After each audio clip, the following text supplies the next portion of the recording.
So, I mean, how was that? You don't look too happy right No, now. it was rough. You know, honestly, the first hill right away, I felt gone already. And I haven't felt great the last couple weeks in training. Kind of was on a little bit of a slow decline after that 5K. I felt really good coming off of it. And you know, training is ebbs and flows, and I've been putting in a lot of really high mileage, which is something new, and a lot of higher volume. And I'm hoping it'll pay off for the track season. And I'm really disappointed I wasn't able to be stronger for the U.S. today, but they really stepped up. You know, Sarah and Steph just moving up the whole time. So I'm happy I gave it a go. Just disappointed I couldn't have been stronger. So do you think you went out too hard on the first hill, or you just felt bad? I honestly just felt bad from the get-go, and you know what? That happens in racing sometimes.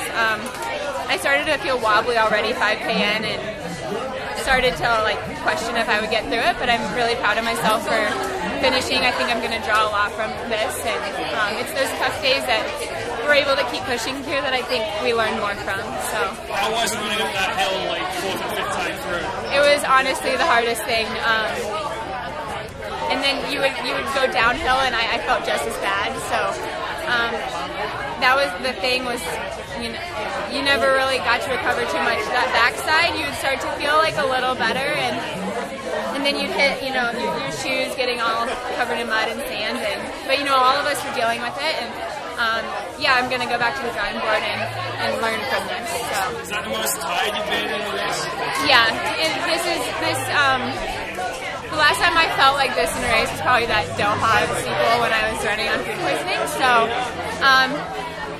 you start to feel sorry for yourself, and then I just kept trying to be strong. And I knew I was out of it probably for scoring for the team, but maybe I could displace some other fifth place runners or fourth place runners. And the worst thing you can do is give up. And so I'm glad I tried to stay in it the best I could.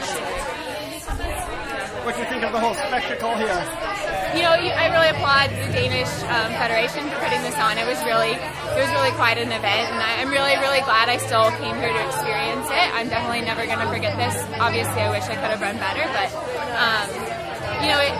it's neat to see so many teams showing up too and taking on the challenge. And of course, harder or easier than you after seeing it this week. Still harder than you expected, or about as hard as you expected?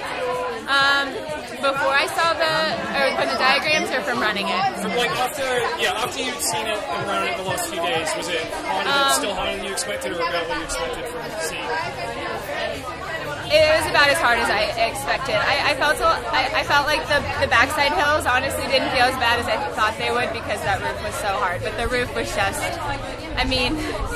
I was attempting to look like I was running, I think, but you could probably walk as fast as I was running at one point. So. What was it like at the top there? Because I went up for one of the races and watched everyone turn left in sand. Yeah. It's diabolical. That was the really hard part, was as soon as you get up, you almost felt like you're running on a slant in sand. And so, like I said, in your head, you're like, okay, I have time to recover, but because of the sand and that sharp downhill, it was still just as taxing on the legs.